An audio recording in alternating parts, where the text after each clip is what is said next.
Karibu katika darasa huru la Injili. Wewe ni mtu muhimu sana, mwanafunzi wangu, wewe ni mtu muhimu sana. Karibu katika darasa hili linalojulikana kwa jina la darasa huru la Injili DHI, na katika darasa hili tunayo malengo manne makubwa. Kwanza ni kuhakikisha mwanafunzi wetu anamfahamu sana mwana wa Mungu kama ilivyoandikwa katika Waefeso sura ya 4 mstari wa 13. Pili ni kukua. Tunajifunza katika darasa hili ili kukua katika neema na katika kumjua Bwana wetu Yesu Kristo. Na katika lengo hili kuna component ya neema, kumbe inakuwa, tunapaswa kuikuza, lakini kuna kumjua Bwana wetu Yesu Kristo na kwenyewe kunakuwa sawasawa na Petro wa pili sura ya 3 mstari wa 14. Lakini lengo la tatu, tunapaswa kujifunza neno la Mungu. Wewe kama mwanafunzi wangu, wewe na mimi tunapaswa kukua katika neno la Mungu mpaka Kristo aumbike ndani yetu. Kumbe Yesu anaweza akaumbika akawa na sura njema ndani ya kila mwanadamu na kumfanya mwanadamu aokoke na kukua na kumfahamu sana. Lakini kwa nne, na lengo la 4 si kwa umuhimu, ni tunajifunza neno la Mungu kwa lengo la kuwa kama watu wa Beroya ambao hawakufyonza mafundisho tu kama juya, kama dodoki, bali waliyachunguza yale maandiko yaliyofundishwa kuona kama ndivyo alivyo. Tusiamini kila roho, Biblia inasema. Maana yake kuiamini kila roho ni kosa. Hata kama ni mtumishi wa namna gani, chunguza yale maandiko. Baada ya kumaliza kukufundisha, iwe ni kwenye television au kwenye vyombo vya habari vya namna yoyote, iwe ni kanisani, ni mchungaji wako, ni askofu wako, usiwe kama dodoki. Biblia inasema usiamini kila roho. Kama unataka kufanya kosa, ni katika zama hizi kuiamini kila roho. Hata baada ya Kimweli kumaliza kuongea mahali hapa, usiunyonye tu, fuatilia kwenye Biblia ili uone kama ndivyo ilivyo, na hii itakubariki sana, itakuokoa. Roho Mtakatifu atakusaidia kubaini lipi fundisho la uongo, lipi fundisho la kweli, ulichukue. Na fundisho la kweli ni lile linalomnyanyua Yesu, linalokupa matumaini kwa Yesu, linalokujengea imani kwa Yesu, linalokujengea urafiki na neno, urafiki na Roho Mtakatifu, urafiki na Yesu, ili kuuboresha Ukristo wako. Ukristo wako hapo ulipofika sio ndio mwisho. Huo ni uchanga, unatakiwa kukua tena na tena na tena. Wokovu uliopokea sio mwisho. Mtu asikudanganye, unatakiwa kukua tena na tena na tena. Mungu akubariki sana. Wewe ni mtu wa muhimu mno. Wewe ni mtu wa muhimu. Karibu ndugu yangu. Lakini mwisho wa kipindi hiki usisahau kushare, kusubscribe, kushare, kulike na kucomment. Na Mungu atakubariki sana katika jina la Yesu.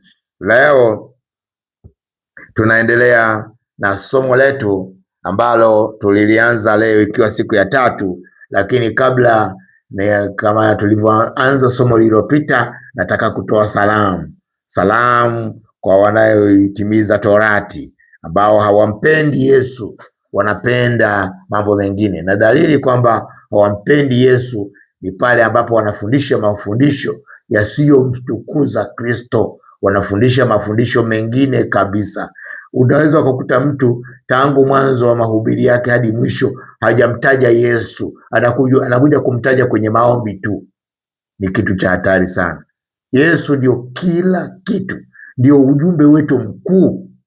Usipomtaja Yesu katika mafundisho yako, mafundisho hayo tunayaweka pembeni, tunayaweka kwenye kundi lile la kuwa na mashaka kwamba huenda ni mafundisho ya uongo. Biblia inasema mhubiri Kristo. Wewe unamhubiri nani? Na Paulo alisema mtu yeyote ambaye atahubiri injili ya namna nyingine na alaaniwe. Na kuna wahubiri wengi, kuna walimu wengi wa Torati wako kwenye laana kwa sababu hawamhubiri Yesu. Hawamhubiri Yesu, wanahubiri vitu vingine, wanahubiri watu wengine, wa Agano la Kale, hatuwezi kujifunza kwao. Ukristo umeota katika Agano Jipya na ni lazima tufundishe Agano Jipya, tumfundishe na kumwinua Kristo. Mungu akubariki sana. Naomba nianze kwa kutoa salamu kwa walimu wa Torati ili tuone wajipime kwamba kama wanaweza wakatekeleza Torati yote. Tunataka kama wanaamua kuwa walimu wa Torati waitimize Torati, wasiwatwike watu mizigo ambayo wao wenyewe hawabebi. Ni unafiki ule ule wa Mathayo sura ya 23 mstari wa 23 na kuendelea. Unafiki ule ule wa Torati, kwa sababu kosa mojawapo la Torati au changamoto mojawapo ya Torati inajenga unafiki. Inajenga unafiki. Unachokisema sicho unachokiishi. Sasa walimu wa Torati wanaweza wakawafundisha, lakini sivyo wanavyoishi. Wanaishi tofauti kabisa, na kufundisha watu kitu ambacho wewe hukiishi ni unafiki. Nami nakemea kwa jina la Yesu. Sasa nataka nikupe salamu yetu ya leo. Kumbuka salamu iliyopita ilikuwa ni Kumbukumbu la Torati sura ya 23 mstari wa 2, kwamba wana haramu hawaruhusiwi kugusa madhabahu, hawaruhusiwi kuingia katika nyumba ya Bwana vizazi 10. Maana yake mtoto anayezaliwa ni kizazi cha kwanza, akizaa mjukuu cha pili, mjukuu akizaa cha tatu, uhesabu namna hiyo, kizazi cha 10 ndipo naruhusiwa kuingia katika madhabahu, katika nyumba ya Bwana, katika ibada.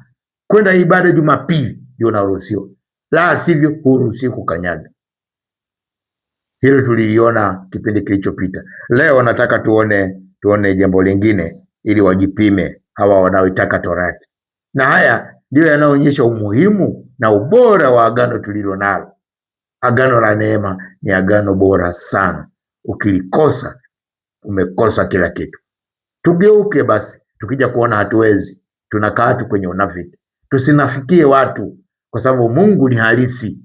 Tusinafikie watu kwa sababu Kristo ni halisi. Tusinafikie watu kwa sababu Roho Mtakatifu ni halisi, yupo na hata anatenda kazi, na unafiki unaofanya anauona. Yohana Mtakatifu, Injili ya Yohana Mtakatifu sura ya 8 mstari wa 4, neno la Mungu linasema, wakamwambia, Mwalimu, mwanamke huyu amefumaniwa alipokuwa akizini. Mstari wa 5, basi katika Torati Musa alituamuru kuwapiga kwa mawe wanawake wa namna hii, nawe wasemaje? Tunaona hapa Mafarisayo wamemleta mbele ya Yesu mwanamke aliyekuwa akizini. Sasa sijui alikuwa anazini peke yake, maana hatuoni kama walimleta na mwanaume pale. Huu ni unafiki wa kwanza. Unaoonyeshwa wazi wazi kwamba Torati pamoja na uzuri wake wote, lakini inajenga unafiki kwa wale wanaofuata. Hawatendi lile wanalosema, ila wanawatwika watu mizigo ambao wao Biblia inasema hawawezi wakachukua hata kwa kidole chao. Sasa wamemleta huyu mwanamke na wakamwambia, watu kama hawa tunapiga kwa mawe mpaka wafe. Na ilikuwa ndio desturi ya Torati kwamba anayevunja sheria anauawa, anayevunja Sabato anapigwa kwa mawe mpaka afe, anayekamatwa kwa uzinzi anapigwa kwa mawe mpaka afe. Hivi ina maana wanaofuata Torati hawazini tena? Hivi ina maana wanaofuata Torati hawavunji Sabato, hawatende dhambi? Ina maana ni watakatifu kuliko Wayahudi wenyewe waliopewa agano? Kama wanatenda, kwa nini wanafanya unafiki wa kutokupigana mawe? Ukitaka kuitimiza Torati, timiza yote. Usichukue zaka tu, timiza yote. Kutahiriwa siku ya 8, sijui kutokula nguruwe, vyote fuata. Usichanganye ukachukua hii ni agano jipya. Hii si na nini Biblia. Unachukua Biblia kama fundisho lote ili kuingiza zaka kiunafiki. Unasema nakula nguruwe kwa sababu hili ni agano jipya. Sasa tukueleweje? Wewe ni wa agano jipya au ni wa agano la kale? Kwa nini unakuwa mnafiki? Huwezi ukatumikia maagano mawili, haiwezekani. Hicho kitu hakipo. Ndio maana katika Waebrania Biblia inasema kwamba aondoa la kwanza ili asimamishe la pili, aondoa la kwanza ili asimamishe la pili. Mbona ni lugha rahisi, kwamba la pili haliwezi kusimama kama la kwanza limesimama. Kwa hiyo wanaochanganya maagano kuona ni fundisho moja wanapotea. Jipime, timiza sheria zote kama unataka 613 zote, usichague. Kuchagua ni unafiki, kuchagua ni dalili ya unafiki, na hatutaki wanafiki katika nyakati hizi za mwisho. Tunataka kunyooka katika Injili, tunataka kunyooka katika kweli. Ndio maana tunakwambia soma kilicho chako, kinachokuhusu, chenye ahadi zako zilizo bora. Biblia inakwambia kwamba agano jipya ni agano lenye ahadi zilizo bora zaidi. Unatafuta zipi? Agano jipya lina mjumbe aliye bora zaidi. Unataka nini? Mungu atusaidie, tufunguke. Roho Mtakatifu yuko kazini, mruhusu akusaidie, nawe utakuwa mwanafunzi wangu bora. Leo tunaendelea na somo letu tulilolianza kwamba Mungu amebadilisha kitasa, leo ikiwa ni siku ya 3. Na katika siku ya leo nataka nikukumbushe kwamba kazi ya msalaba ilifanya mageuzi makubwa sana, na mojawapo ya mageuzi ambayo yalifanyika ni kwamba katika agano jipya ni kwamba Mungu amebadilisha kitasa, amebadilisha kitasa na funguo. Usije na funguo za zamani, maana Mungu amebadilisha kitasa na funguo kipya, kikazaa kitu kinachoitwa kanisa, kikazaa kitu kinachoitwa walokole, watu waliookoka, watu wanaomwamini Yesu Kristo kuwa Bwana na Mwokozi wao. Kitasa na funguo kimezaa watu wa namna hiyo.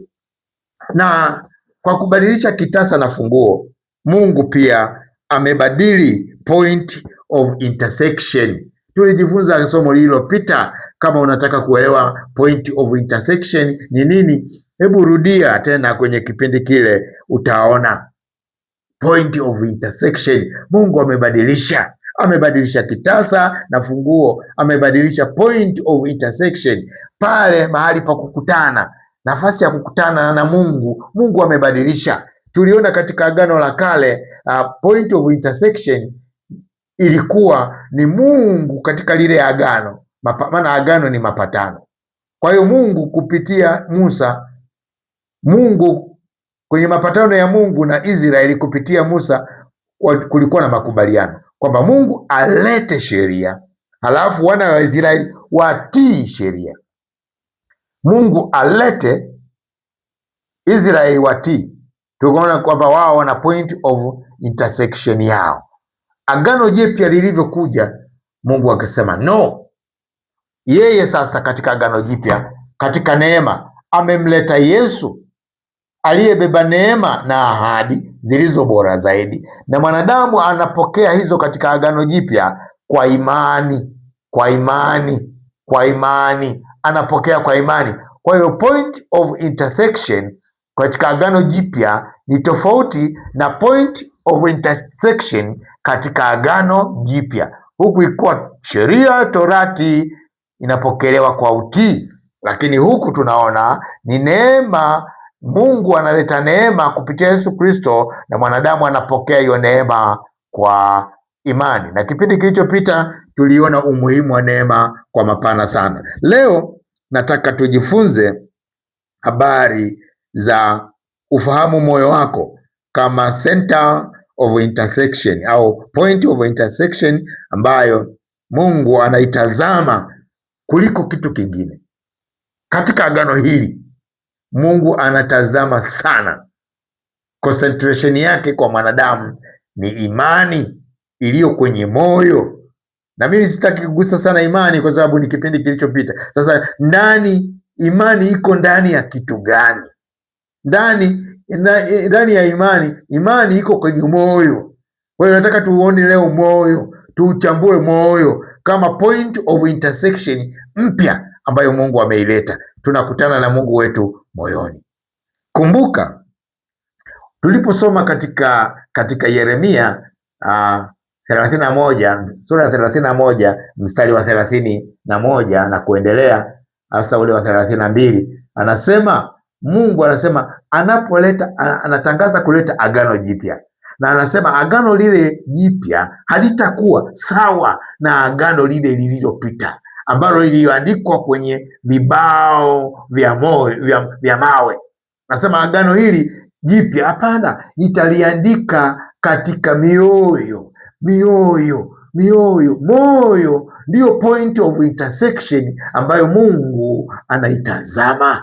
Agano jipya, point of intersection mpya na mtazamo mpya kabisa. Kwa hiyo badilika kulingana na Mungu alivyobadilisha, ili uweze kwenda sambamba na Mungu. Badilika kama Mungu alivyobadilisha. Sasa tusome Samueli wa kwanza sura ya 16 mstari wa 7. Tuanze hivyo.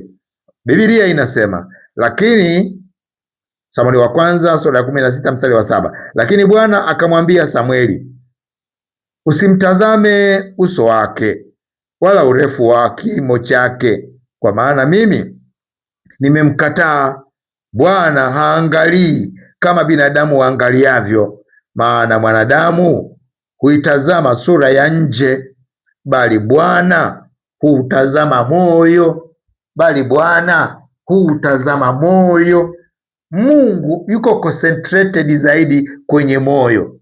Kuna kitu cha ajabu sana ambacho Mungu alikiweka kwenye moyo wa mwanadamu, na akimtazama moyo wa mwanadamu, akiutazama moyo wako, anakuelewa kila kitu. Mungu alijiwekea huo utaratibu kwamba ameweka kitu cha thamani sana cha kumsaidia kumwelewa kila mwanadamu, akimtazama moyo. Kwa hiyo anasema, mimi siangalii huku nje, siangalii urefu wake, siangalii uweupe wake. Na hiyo ni mpaka leo, na katika Agano Jipya hili limeboreshwa zaidi. Mungu anaangalia moyo, kwa sababu moyo ndiyo chanzo cha mema yote ya mwanadamu, ndiyo chanzo cha mabaya yote moyoni. Mtu anaanza kufanya ubaya moyoni kwanza, mwili unatekeleza, kwa sababu hapa mwanzoni nataka uelewe kwamba mwanadamu ameumbwa kuongozwa kutoka ndani, kutoka ndani yako, kutoka moyoni ndiko kunakoanza, halafu mwilini kunaitikia. Mwili una respondi tu kile kilichoamuliwa moyoni, na leo tutajifunza hiyo. Mungu ameweka point of intersection ya ajabu sana katika moyo wa mwanadamu. Na hapa katika Samueli wa kwanza tumesoma kwamba Mungu anaangalia moyo, kwa sababu kwenye uumbaji wake alijiwekea utaratibu kwamba mwanadamu amtambue kupitia moyo, na tutaona mafundisho mengi mazuri sana katika Mithali. Anasema hivi, Mithali 23 mstari wa 26, neno la Mungu anasema, mwanangu, nipe moyo wako, macho yako yapendezwe na njia zangu. Naona Sulemani hapa anamnukuu Mungu akimbembeleza mwanadamu. Anasema, mwanangu, nipe moyo wako. Ukinipa moyo wako, njia zangu zitapendezwa na wewe. Ili njia zako ziwe sawasawa na anavyopenda Mungu, mpe Mungu, jifunze kumpa Mungu moyo wako, muuzie Mungu moyo wako, kwa sababu mahali pengine katika Yeremia anasema moyo huwa mdanganyifu kuliko vitu vyote, una ugonjwa wa kufisha. Nani auwezaye? Ili uweze kuuweza moyo, mpe Mungu. Asubuhi mpe Mungu moyo wako, mchana mpe Mungu moyo wako, jioni mpe Mungu moyo wako, usiku mwambie Mungu, chukua huu moyo, ongoza kama unavyotaka, na njia za Mungu utaanza kuzipenda. Mungu akubariki sana. Na mpendwa msikilizaji wangu, moyo pamoja na kwamba ni kiwanda cha mambo mazuri, ni kiwanda cha mambo mabaya, na outcome yake tutakuona utakavyosema, utakavyotenda, kwa sababu mtu anaongozwa kutoka ndani. Ndio maana Biblia mahali pengine anasema mtu hunena ya ujazayo moyo. Kile kinachoujaza moyo ndicho utakachokusema. Kama unataka tujue moyoni mwako kumejaa nini, tutakusubiri useme, au tutakuchokoza useme, au tutakuchokoza utende kile unachotenda. Hakuna mwanadamu anayetenda nje ya kile ambacho hakijaujaza moyo. Hakuna mtu anachokisema kama hakuna kilichoujaza moyo. Mimi ninasema neno la Bwana, neno la Kristo, kwa sababu moyoni mwangu nimejaza neno la Kristo ndani. Sijui mambo mengine zaidi yanayohusu mizimu, yanayohusu uchawi, sijui. Kinachoujaza moyo wangu ni injili iliyo hai ya Kristo, ndiyo ninayotoa. Garbage in, garbage out. Kile kilichoujaza moyo ndicho lazima kitoke. Sasa hata vita vya kiroho sasa hivi vinapiganwa kiroho zaidi. Vita hivi vya kawaida katika Agano Jipya, baada ya Mungu kubadilisha kitasa na ufunguo, baada ya Mungu kubadilisha place of intersection, vita vinafanyika katika ulimwengu wa roho, ambao ulimwengu wa roho ni moyoni, ni kwenye mawazo yako, ni kwenye fikira zako. Huko ndiko vita inakopiganwa sana, na anayeshinda, na nikupe siri, moyo ni kama jimbo la uchaguzi. Sasa sisi wengine tunampigia debe Yesu ili akae kwenye moyo wako. Kikikaa kitu kingine kwenye moyo wako ndicho kitakachoongoza. Kwa hiyo tunasoma katika Wakorinto wa pili sura ya 10 mstari wa 3. Hebu ona hili badiliko. Mungu amefanya badiliko. Zamani watu walikuwa wanapigana, Israeli walikuwa wanapigana vita vya kimwili kabisa, lakini katika Agano Jipya ni tofauti. Anasema hivi, maana ingawa tunaenenda katika mwili, tunaishi kimwili kabisa katika dunia ya kimwili. Anasema hatufanyi vita kwa jinsi ya mwili. Kwa nini? Anasema maana silaha za vita vyetu si za mwili, bali zina uwezo katika Mungu hata kuangusha ngome, tukiangusha mawazo na kila kitu kinachoinuka kijiinuacho juu ya elimu ya Mungu, na tukiteka nyara kila fikira ipate kumtii Kristo. Hapa anataja vitu vitatu ambavyo viko kwenye moyo. Anasema kwenye moyo kuna mawazo, na yenyewe yanakuwaga ni ngome, yanakuwa ni mindset ambazo ni negative mindset, inaitwa ngome, ambazo hazikuruhusu kuthubutu chochote. Kumbuka, mwanadamu anaongozwa kutoka ndani. Sasa katika mawazo yako ndani, hayako nje, ingawaje chanzo chake ni mazingira ya nje, lakini yakiingia ndani, yakiwa ni negative, yanakwenda kujenga ngome negative. Ndio wale watu wanasema mindset ya mtu huyu ndivyo ilivyo. Ni rigid, kwa sababu mindset yake imeharibika, ni ngome, haipokee badiliko lolote. Rigid. Sijui rigid kwa Kiswahili ni nani, lakini hapa tunaona kuna mawazo, lakini kuna kila kitu kinachojiinua juu ya elimu ya Mungu. Kitu cha pili ambacho kiko kwenye moyo, na kitu kilicho kwenye moyo kinachojiinua kinyume cha elimu ya Mungu ni kiburi. Kwa hiyo kwenye moyo kuna mawazo. Yakitekwa mawazo na shetani, utawaza kishetani. Mawazo yako yakitekwa na Mungu, utawaza mambo ya Mungu. Lakini ngome ya pili ni kiburi, ambacho kinajiinua juu ya elimu ya Mungu, kinapinga neno la Mungu, kinapinga kweli ya Mungu, kinapinga Agano Jipya, na kiburi kinakufundisha uamini mambo mengine na kufundisha mambo ya ajabu. Kipo kule kwenye moyo. Lakini kitu kingine ambacho kiko moyo ni kwenye fikira. Anasema fikira na zenyewe zimetekwa na adui. Kwa hiyo ni kazi yetu kila siku kuziteka fikira zetu zipate kumtii Kristo.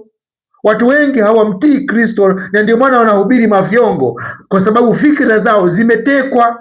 Nitakuonyesha andiko kwenye Wakorinto wa kwanza, kama sio wa pili, sura ya 4, kwamba hatujihubiri wenyewe, tunapaswa kumhubiri Kristo Maana yake ujumbe tunaotakiwa kuuhubiri ni Kristo, ndio ajenda yetu, ndiye mbunge tunatakiwa kumnadi katika jimbo la uchaguzi linaloitwa moyo.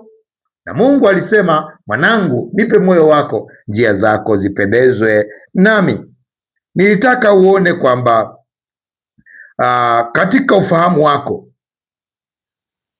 ukielewa jambo hili kwamba ndiko mahali ambako vita inapiganwa. Kwa hiyo utashinda kwenye ufahamu wako au utashindwa kwenye ufahamu wako. Ufahamu ni wa kwako. Ukiamua umshinde shetani, utamshinda. Ukiamua shetani ashinde, Yesu ashindwe, inawezekana, kwa sababu sisi hatuenendi kwa jinsi ya mwili, au ushindi hatuupate kwa jinsi ya mwili, tunaupata kwa jinsi ya rohoni. Na ukiutumia mwili utashindwa hata kabla ya kupigana. Hiyo ndio kanuni, ni ajabu sana. Na ndio maana Biblia inasema katika Warumi kwamba sisi tu washindi na zaidi ya kushinda. Sisi tunashinda kabla ya kupigana. Ukiokoka ukamwamini Yesu, ukampa Yesu moyo wako akakaa, wewe ni mshindi hata kabla ya kushinda. Hata kama giza limetanda namna gani, wewe ni nuru. Wewe ni nuru, wewe ni mshindi hata kabla hujaingia ulingoni kupambana na Goliati. Wewe ni mshindi. Daudi kwa kumwamini Yesu alikuwa ni mshindi hata kabla ya kupigana na Goliati. Alikuwa ni mshindi. Wakati yuko chumbani kule anaongea na Sauli, anasema hamna, mimi nimewahi kuangusha madubu. Unajua dubu wewe Suleiman? Nimepiga madubu kadhaa, simba kadhaa. Walipomnyang'anya mwanakondoo wangu, na alimnyang'anya simba mdomoni, kwenye kinywa cha simba. Sasa sembuse huyu Goliati alishamshinda Goliati kabla ya kumshinda. Shetani tunamshinda hata kabla ya kuanza. Sisi ni washindi. Hata kama inaonekana kabisa tumepigwa ngumi, tuko chini na refa anatuhesabia zile mara 10, tukinyanyuka ni konde moja na shetani hamki tena. Sisi tu washindi. Lakini nigundua siri kwamba vita hii inapiganwa kwa jinsi ya rohoni, kwenye moyo wako. Sasa hebu tuanze kwa haraka. Kwanza nataka tuelewe sehemu kama 3 hivi, na sehemu ya kwanza ambayo nataka tuanze nayo kwa haraka ni kwamba mwanadamu yoyote ameumbwa na Mungu ana sehemu 3. Mwanadamu ana roho, mwanadamu ana nafsi, mwanadamu ana mwili. Na mwili ndio unaonekana, lakini hivi viwili, nafsi na roho, viko ndani ya mwili. Na tunasoma kwamba na kila kimoja hapa kiliumbwa na Mungu kwa matirio tofauti. Kwa mfano, roho iliumbwa kwa matirio kutoka kwa Mungu, iliumbwa kwa mfano na kwa sura ya Mungu. Tunafanana na Mungu rohoni, sio kwenye mwili huu, kwamba Mungu naye ana masikio kama sisi. Hatujui. Biblia inasema kwamba Mungu anasikia, Mungu anaona, Mungu anatembea. Kwenye bustani ya Edeni aliona akitembea hatua zake, Adamu aliposikia zile step akakimbia. Sawa, lakini hatujui kwamba anasikiaje, au kwa masikio tulionayo anajua Mungu mwenyewe jinsi alivyo, na tutakapofika mbinguni tutamuona halisi kama alivyo. Jipe moyo ndugu. Lakini niseme kitu gani? Katika Mwanzo sura ya 1 mstari wa 26 neno la Mungu linasema, Mungu akasema, na tumfanye mtu kwa mfano wetu na kwa sura yetu, akatawale samaki wa baharini na ndege wa angani na wanyama wa nchi yote pia, na kila chenye kutambaa kitambaacho juu ya nchi. Mungu akaumba mtu kwa mfano wake, na kwa mfano wa Mungu alimuumba mwanamke na mwanaume. Tunaona hapa Mungu anaanza kuumba roho. Mwanadamu, kumbuka, ana sehemu 3: roho, nafsi na mwili. Sasa anaanza kuumba roho kwa mfano na kwa sura yake. Matirio aliyoyatumia kuyaunda ni ya kimbingu, kwa mfano na kwa sura. Na kwa lengo gani? Sasa roho iliumbwa iende ikatawale. Biblia inasema ikatawale wanyama walioko angani, ikatawale wanyama walioko ardhini, ikatawale wanyama walioko baharini. Maeneo matatu tumeumbwa kwa jinsi ya rohoni kutawala. Na unajua tulipotenda dhambi tulimuuzia Adamu. Kitu kingine cha pili kilichoumbwa tunakipata katika Mwanzo sura ya 2 mstari wa 7. Hiki ni kitu cha pili na cha tatu. Bwana Mungu akamfanya mtu kwa mavumbi ya ardhi, kwa mavumbi ya ardhi. Roho ni kwa mfano na kwa sura yake. Sawa sawa, twende pamoja. Sehemu ya kwanza ya mwanadamu iliumbwa kwa mfano na kwa sura ya Mungu. Sehemu ya pili hapa tunaona inaumbwa kwa mavumbi ya ardhi. Mwanzo 2:7 anasema Bwana Mungu akamfanya mtu kwa mavumbi ya ardhi, akapuliza puani, mtu akawa pumzi ya uhai, mtu akawa nafsi hai. Kitu cha tatu kimeingia. Tunaona roho imeumbwa kwa mfano na kwa sura katika Mwanzo sura ya kwanza mstari wa 26 na 27. Tunaona sehemu ya pili ya mwanadamu na ya tatu inatengenezwa na Mungu, sio kwa mfano tena na sura, lakini kwa mavumbi. Kwa mavumbi ya ardhi unaumbwa mwili. Lakini kitu cha tatu kinaingia. Biblia inasema kwamba mwanadamu akapuliziwa pumzi ya uhai, akawa nafsi hai, nafsi ikaingia pale. Kwa tunaona vitu vitatu vinaingia, na hivi vitu vitatu vikiungana ndivyo vinavyounda mwanadamu. Nende haraka, hivi ndivyo vinavyounda mwanadamu, na kikipungua kimoja au viwili, huyu mtu tunaita amekufa. Kufa ni kutengana. Kufa inatokana na neno kufarakana.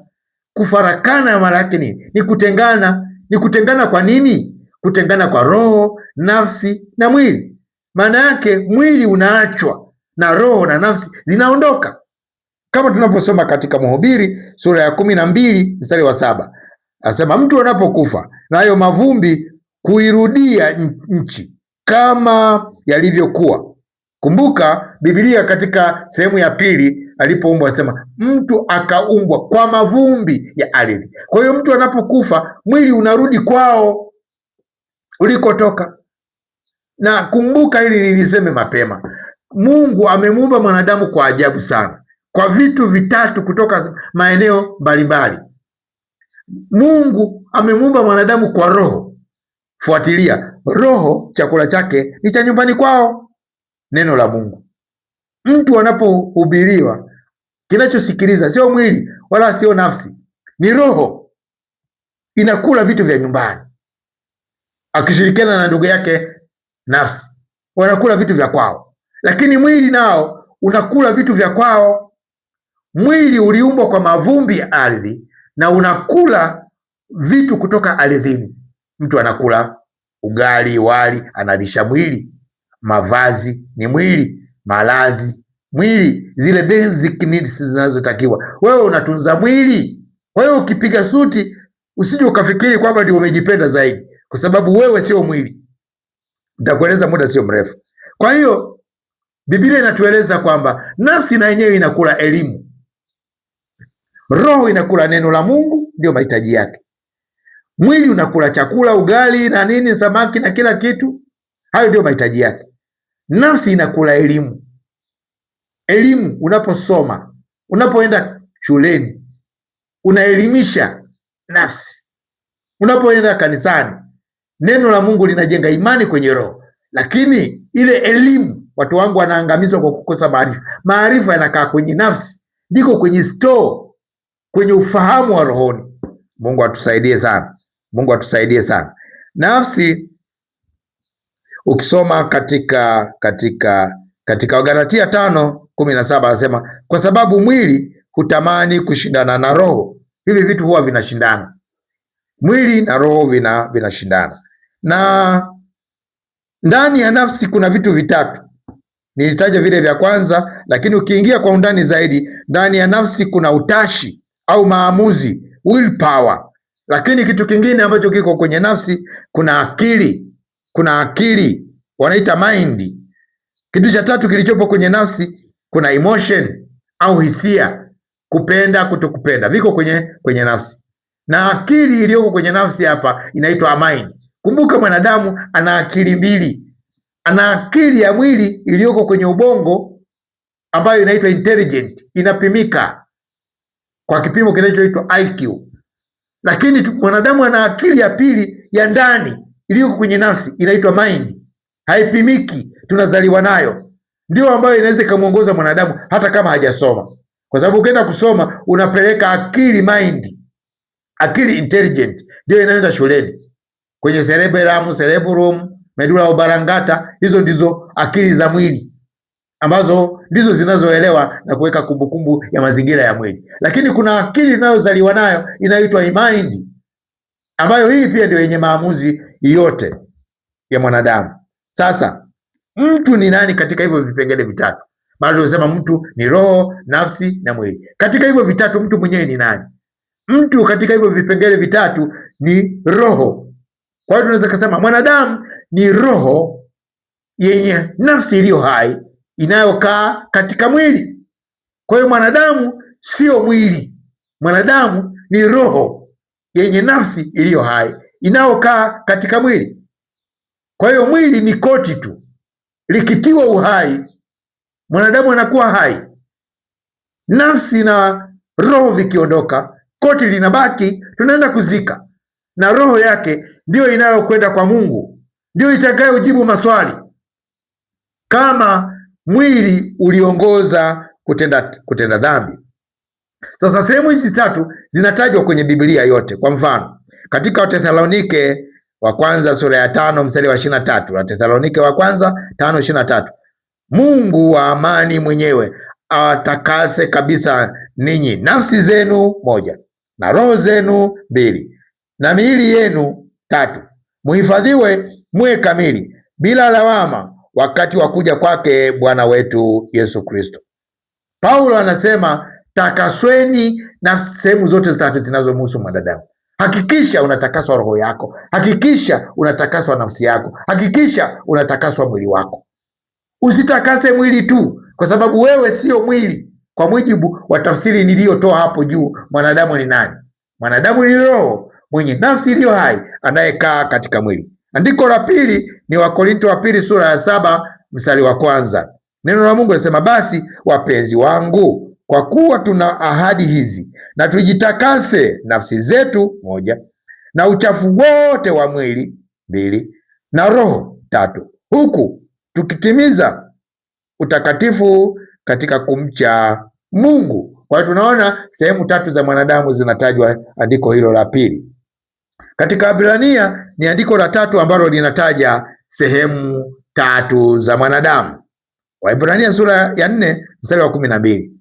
Neno la Mungu linasema, maana neno la Mungu li hai, tena lina nguvu, tena lina ukali kuliko upanga wao wote ukatao kuwili, tena lachoma hata kuzigawanya nafsi moja na roho mbili na viungo tatu. Hiyo tatu viungo ni mwili, na mafuta yaliyomo ndani yake, tena lijepesi kuyatambua mawazo na makusudi ya moyo. Mbona tumerudi kule kule, kinachoweza kuchambua makusudi ya moyo na mawazo ya moyo ni neno, na sio neno tu, ni neno la Kristo, na sio neno la Kristo tu, ni agano jipya, ndilo lenye nguvu kama upanga ukatao rohoni. Jifunze kusoma agano jipya ambalo ndilo upanga unaoweza kugeuza na kupindua mawazo mabovu, mitazamo mibovu na kila namna ya mindset ambazo zinaweza zikakukosesha na Mungu, ukakaa katika mstari ulionyooka.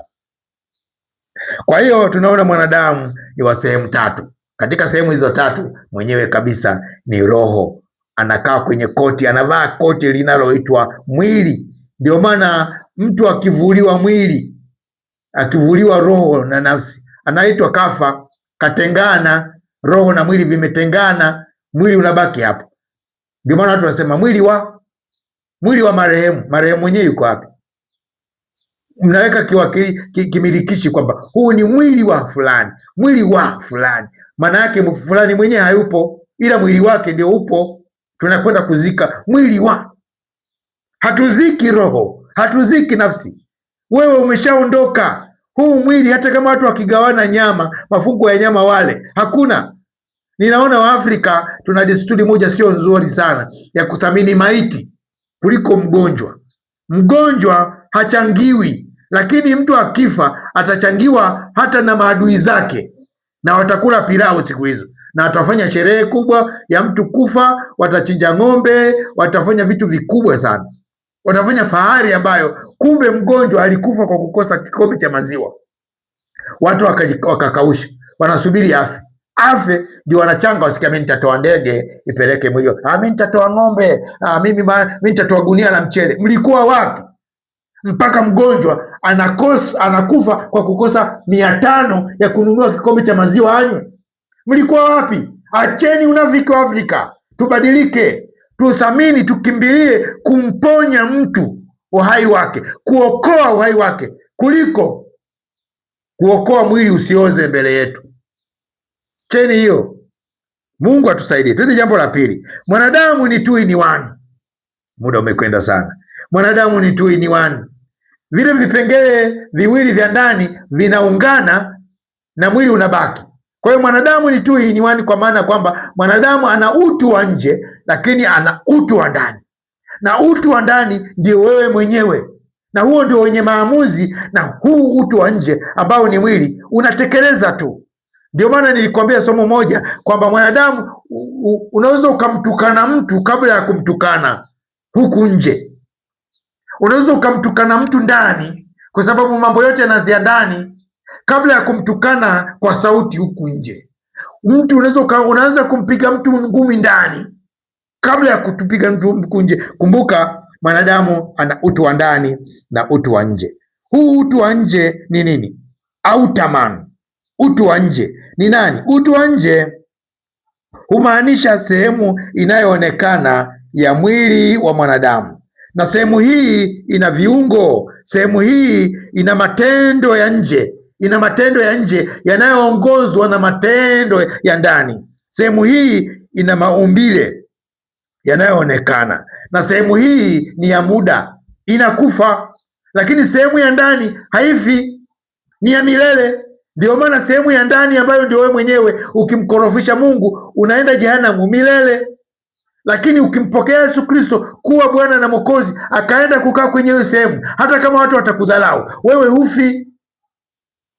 Biblia inasema katika Wakorinto wa pili sura ya 4, Wakorinto wa pili anasema hivi, kwa hiyo hatulegei, bali ijapokuwa, Wakorinto wa pili sura ya 4 mstari wa 16, kwa hiyo hatulegei, ijapokuwa utu wetu wa nje unachakaa, lakini utu wetu wa ndani unafanywa upya siku kwa siku. Hizi sehemu za mwili za mwanadamu mbili zinatofautiana. Kumbuka, sikuchanganyi. Mwanadamu ameundwa na sehemu 3, roho, nafsi na mwili. Na hapa tunajifunza katika hizo sehemu 3 zinaunda utu wa aina mbili, utu wa nje unaoonekana na utu wa ndani. Utu wa nje ni koti tu, linaundwa na mwili unaoonekana, na vile vipengele viwili vya ndani ambavyo havionekani, roho na nafsi, vinaunda utu wa ndani ambao ndio wenyewe unaoongoza utu wa nje. Kumbuka, mwanadamu anaongozwa kutoka ndani, anaongozwa na mwenyewe kutoka ndani. Hili koti la nje linaamuliwa tu cha kufanya, linaambiwa piga ngumi, linakupiga; mtukane mtu, linatukana; nuna, mnunie huyo mtu, linanuna. Halina maamuzi, ni mpaka fikra zitoe maamuzi, ambazo fikra ziko kwenye nafsi. Mwanzo sura ya 2 anasema, Bwana Mungu akamfanya mwanadamu kwa mavumbi ya ardhi. Huyo ndio mtu wa nje. Sifa zake, huyu mtu ana sifa zifuatazo. Kwanza ni wa muda, temporary. Huu utu wa nje ambao ni mwili ni wa muda. Uzima wa mwili huu unaitwa uhai. Mwili ukiwa mzima tunauita ni uhai, na uhai unatetewa. Mwanadamu anatetea uhai kwa kula chakula, manake usipokula unakufa. Uhai unatetewa kwa mavazi, usipovaa utapigwa na jua au na baridi, utakufa. Uhai unalindwa kwa nyumba, usipokaa kwenye nyumba unaweza ukapata madhara, ukang'atwa na majoka, ukamezwa na nyoka, ukafa. Kwa hiyo uhai unatetewa, unalindwa kwa basic needs. Mhubiri sura ya 12 mstari wa 7 anasema, nayo mavumbi kuirudia nchi kama yalivyokuwa. Huu uhai, sehemu ya nje ya mwanadamu inaweza ikafa ikarudi mavumbini. Hii sehemu inazeeka na kuharibika. Hii sehemu unaweza ukaigusa na inapenda kutenda dhambi na mauti. Ukisoma Warumi sura ya 8 kuanzia mstari wa 1 utaelewa pale, inafafanua kabisa kwamba mtu wa nje, mwili asema tusifuatishe, na hapa kuna sheria ya mwili, kuna sheria ya mauti na kuzimu inayoshambulia mwili. Kwa hiyo Mungu atusaidie, na mwili unaongozwa na akili inayoitwa intelligent. Hii akili inapimika kwa IQ na ina ubongo wa aina 4 kama sikosei: cerebellum, cerebrum, medulla oblongata na kadhalika. Huyu ni ubongo. Kazi ya ubongo huu wa mwili ni kufanya mawasiliano na ulimwengu huku dunia, kufanya mawasiliano kwa kutumia milango 5 ya fahamu. Inaingiza mawazo kwenye ubongo. Kwa hiyo Wakorinto wa kwanza 15:50 nasema, mwili na damu haviwezi kuurithi ufalme wa Mungu. Mwili unaishia hapa, ndio maana unaoza, lakini wewe mwenyewe ambaye ni nafsi, kazi ya mwili ni Mithali 23, ni kutekeleza yale yanayosemwa na mwili. Mithali 23:7 asema, maana aonavyo nafsini mwake ndivyo alivyo. Jinsi unavyoona kwenye nafsi yako huku ndani ndivyo unavyokuwa huku nje. Kuvaa ulikotuvalia leo ni jinsi ulivyojiona huku ndani. Ukija kuona mtu ni muoga, ni jinsi alivyo huku ndani. Kwa hiyo kila kitu kinaanzia ndani. Usishangae anachotenda mtu na kusema mtu ni matokeo ya alichosema na kuwaza ndani. Aliwaza kusema ndani, mwili ukarespondi tu. Kwa hiyo usibabaishwe ukitaka kumjua mtu anawaza nini, subiri. Mathayo 7:16 anasema mtawatambua kwa matunda yao. Je, watu huchuma zabibu katika miiba au katika tini au katika mibaruti? Vivyo hivyo kila mti mwema huzaa matunda. Mti unaanza kuwa mwema kwanza ndipo uzae. Mti unaanza kuwa mbaya kwanza ndipo uzae mabaya. Mti unakuwa mchachu kwanza ndipo uzae matunda machachu. Matunda ni matokeo ya ubaya wa huo mti. Utamu wa matunda ni matokeo ya utamu wa mti wenyewe tangu asili yake. Sasa mwanadamu ni mbaya, anaanza kuwa rohoni kwanza. Roho ikiwa na ubaya. Umewahi kusikia kwamba huyu mtu ana mwili mbaya sana? Wakisema hivyo ana maana nyingine, lakini wanasema huyu mtu ana roho mbaya. Sawa? Maana yake ubaya wake unaanzia kwenye roho. Mwili unaitikia tu, mwanafunzi wangu. Ili somo ni zuri. Ukifahamu hivyo utajua ushughulikie wapi. Kwamba mimi sijui nifanyeje. Jamani, wanaosema mimi sijui cha kufanya hawajijui wao ni nani. Ukijijua we ni nani utajua pa kurekebisha. Ukipagusa hapo mwili huku na kufanya nako umebadilika. Mtu akiweza kukubadilisha roho yako, fikira zako, anabadilisha kila kitu. Ndio maana tutajifunza kwamba Ibilisi katika mwili wa mwanadamu, katika maisha ya mwanadamu, anatafuta fikra.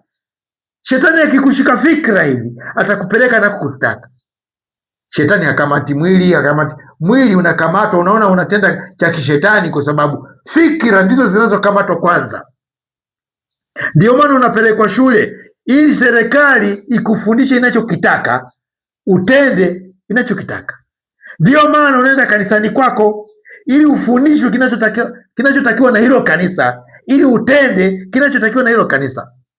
Ukitaka mtu atende kitu unachokitaka, mfundishe unachokitaka, atatenda na kuishi unavyotaka. Hata ng'ombe unaifundisha unachokitaka, itafanya unachotaka. Mbwa mfundishe unachotaka, ataishi unavyotaka. Mpaka mfundishe unachokitaka, ataishi unachokitaka, kwa sababu unapomfundisha unafundisha ndani yake ili uongoze nje. Mwanadamu mfundishe ndani ili umuongoze nje. Ndio maana ya mindset. Bwana Yesu asifiwe sana. Bwana Yesu asifiwe sana. Kwa hiyo ukifundishwa maisha mabovu, huku nje tutaona utakavyoishi maisha mabovu. Ndio maana watoto waliofundishwa matusi utawajua tu. Nenda kwenye mtaa mgeni, halafu kasikilize watoto wale jioni. Wewe kaa tu pembeni sebuleni kwako na ugeni wako, halafu sikiliza watoto wakicheza. Ukisikia wanaimba pambio, unajua huu mtaa watu wanamjua Mungu.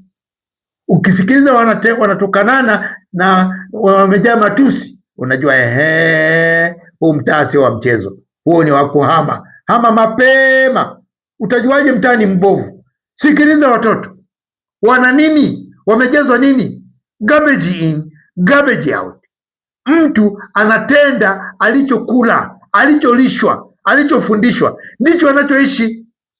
Makazini huku tunakutana na watu tofauti tofauti, wana tabia tofauti tofauti. Kila mtu anaishi kama alivyofundishwa na wazazi wake. Utakuta wakudekezwa wamo, unajua, utakuta wakujiremba wamo, utajua wasiojipenda wamo, hawajui hata kuoga, hata kukata kucha hawajui, wakikata wanakata na meno. Unajua hawa watu malezi. Mtu ni malezi.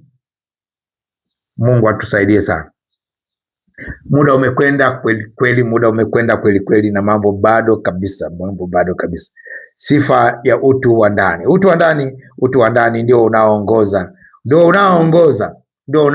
utu wa nje. Na huu utu wa ndani sasa ndio center of intersection. Huku ndiko Mungu anakokamata huku. Utu wa ndani ambako kuna roho, kuna nafsi. Kwenye roho kuna imani, kwenye nafsi kuna elimu.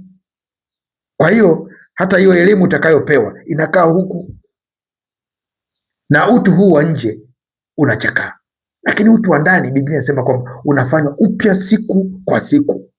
Na mtu anapokufa, utu wa nje unabaki, unazikwa, lakini sisi wenyewe tunakwenda mbinguni. Biblia inasema katika Mwanzo, katika Mhubiri ile sura ya 12 kwamba mtu anapokufa, mwili nayo mavumbi kuirudia nchi ulikotoka, nayo roho kumrudia Mungu aliyeitoa. Roho na nafsi ameitoa Mungu. Kwa hiyo mtu anapokufa, mwili unarudi kwao, roho na nafsi vinarudi kwao. Mwili kwao ni wapi? Mavumbini. Ndio maana tunazika. Roho na nafsi kwao wapi? Ni kwa Mungu aliyeitoa. Sasa kama inarudi chafu, ndio inahukumiwa. Kama inarudi na Mungu, ndio hapo inapewa haki, inahukumiwa pia kupewa haki. Kwa hiyo sifa za utu wa ndani ni zile zile ambazo tuliona kinyume cha zile za mwili, kwamba Mathayo katika Mithali sura ya 23 anasema mstari wa 7, mtu huwaza yaonanayo moyo. Mtu kwa maana aonavyo mtu nafsini mwake ndivyo alivyo. Unavyoona huku. Katika Hesabu 13 mstari wa 33, wana wa Israeli walipowaona manefili wanasema, tukajiona kama mapanzi, kawa na sisi ndivyo tulivyo. Yaani ndani yako ukijiona hufai, huku watu watakuona hufai tu. Ukijiona unafaa, utajiamini huku nje, Mungu atakuona jamaa anajiamini nini? Watu nao watakuogopa, wataanza. Lakini ukijiona mnyonge hivi, watu watakuonea. Kwa hiyo unaanza kujiona mwenyewe hufai, ndipo watu wanakuona hufai. Unaanza kujitukana mwenyewe, ndipo watu wanakutukana. Yohana 10:10 anasema, mwivi haji ili aibe, kuchinja na kuharibu. Mimi nalikuja ili wawe na uzima, kisha wawe nao tele. Shetani katika bustani ya Eden, Mungu alisema hivi, mkila hakika mtakufa. Na watu wanajiuliza, kwa nini Adamu alipokula hakufa mara? Kwa nini? Au Mungu alidanganya? Alikufa uhai, alikufa uzima. Alikuwa hai kimwili, kwa sababu uhai ni wa mwili, lakini uzima ni wa roho. Kwa hiyo mwanadamu alikufa uzima, alikuwa hai mwili, lakini uhai wa roho ni unaitwa uzima. Huu uzima ndio shetani aliyotunyang'anya.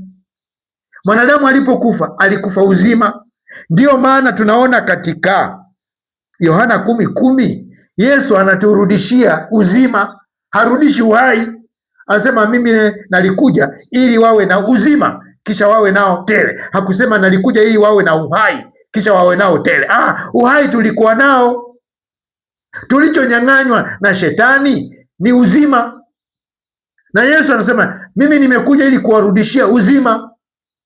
Kwa hiyo mwanadamu pia anakufa mara mbili, anaweza akafa mwili, anaweza akafa roho.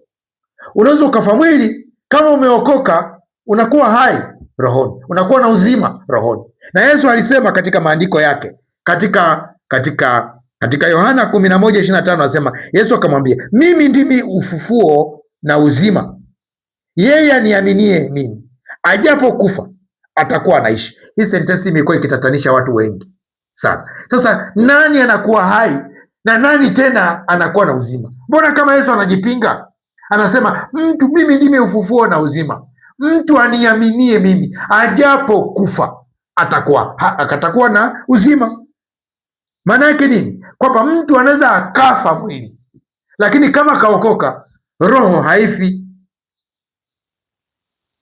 Kwa hiyo mwanadamu aliyeokoka anakufa mwili tu, lakini roho yake inakuwa hai kumtumikia Mungu milele. Na anaendelea anasema mstari wa 26, naye kila aishie na kuniamini hata kufa kabisa, hata uzima wa milele. Je, unasadiki hayo? Kama walitikia ndio, sijui kama walikubali. Lakini hapo ina maana gani? Kwamba anayemwamini Yesu anapokea uzima. Mahali pengine Biblia inasema kwamba ninyi mnayomwamini Yesu mmevuka kutoka katika mauti, mmeingia kwenye uzima, mngali na uhai huu wa mwili. Kwa hiyo mtu anayemwamini Yesu atakufa mwili huu tu, lakini roho yake itakuwa hai daima, hata kufa milele. Biblia inasemaje? Kwa maana jinsi hii Mungu aliupenda ulimwengu hata akamtoa mwana wake pekee, ili kila amwamini asipoketee, bali awe na uzima wa milele. Katika Yohana sura ya 17 mstari wa 3 anasema, na uzima wa milele ndio huu, wakujue wewe Mungu wa pekee na wa kweli, na Yesu Kristo uliyemtuma. Wakujue, kumjua Mungu katika nafsi yako. Mjue Mungu, unapokea uzima. Mpokee Yesu, unapokea uzima, unapokea uhai wa roho. Na ukipokea uhai wa roho utakufa mwili, lakini roho yako na nafsi yako itakuwa hai. Mungu amebadilisha kitasa. Mungu amebadilisha point of intersection. Sasa hivi ni moyoni, katika utu wa ndani. Kule Mungu ndiko anakofanya kazi. Nakumbuka siku zote mwanadamu anaongozwa kutoka ndani. Ndio maana Biblia inasema kwamba mtu hunena ya ujazayo moyo. Unaujaza moyo kwanza ndani, ndipo unene. Unaujaza moyo ndani kwanza, ndipo utende. Ukitaka kujua mtu kajaza nini moyoni mwake, mruhusu aseme, mruhusu atende. Mambo mawili, output za mwanadamu kutokana na prosesa. Maana moyo wako ni kama prosesa kwenye kompyuta, ina mafaili mengi. Ukitaka kuona outcome, kliki hilo faili, litafunguka kwa kusema, litafunguka kwa kutenda. Kompyuta haiwezi kufungua faili kama hujaliinstall kwanza. Hali kadhalika mwanadamu anafanya installation kwanza, na ndio maana Biblia inasema mwanadamu anapookoka, Mungu anafanya installation nyingi. Anafanya install ya Roho Mtakatifu, anafanya install ya upendo. Biblia inasema kwamba pendo la Mungu limemiminwa katika mioyo yenu. Mungu anafanya installation. Sasa baadaye akitaka kukliki upendo unatokea, akitaka kukiriki imani inatokea, sasa wewe unajaza Torati. Ina maana Mungu akikliki wengine inatokea Torati, kwa sababu ndio installation uliyofanya.